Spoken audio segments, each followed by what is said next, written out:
Það þorskastríð og barátta við Breta sem að bölva því hver landhelgin sé stór. Fiskveiðilögsagan var færð út í 200 mílur 15. október 1975. Voru allir stjórnmálaflokkar samþykkir því. Eins og áður neituðu Bretar og Vesturþjóðverjar að viðurkenna útfærsluna. Íslensku varðskipin klipptu á tógvíra erlendra togara innan 200 mílnanna. Breskir útgerðarmenn kröfðust herskipaverndar og fengana fyrir áramót.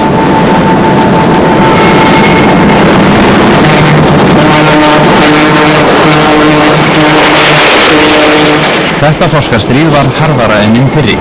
Bresk herskip reyndu hvað eftir annað að sigla niður varðskipin. Í mótmælaskyni lokuðu Suðurnesjamenn tvisvar í ársbyrjun 1976 hliðum af herstöðinni á Miðnesheiði. Lúns, framkvæmdastjóri Atlantshafsbandalagsins, reyndi að miðla málum.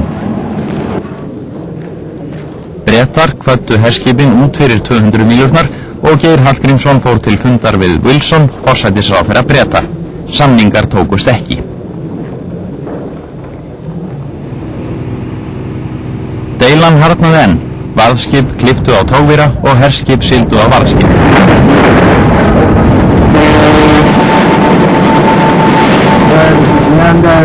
Have you got any casualties?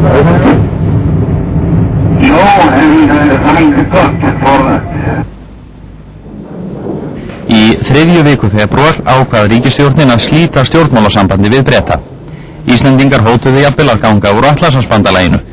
Morgunblaðið studdi eindregið vestrænt samstarf. Það var óskaplega erfitt að stíga alduna í brúni þá.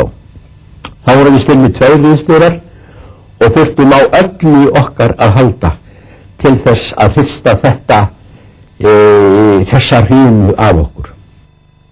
Eftir könnunarviðræður sem Norðmenn áttu frumkvæði að var gert samkomulag í Oslo í júnibyrjun 1976.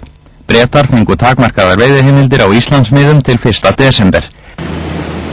Þann dag sigldu síðustu bresku togararnir út fyrir 200 mílurnar. Þetta var söguleg stund. Stolt siglir veginn mitt, sól sjónum á. Sterklegur skrokkurinn vaka til og frá. Líf okkar allra og limið það langt út á. Ísland stækkaði verulega. Við landið sjálft bættist stórt hafsvæði með gjöfulum fiskimiðum. Íslendingar gátum farið að stjórna þar veiðum.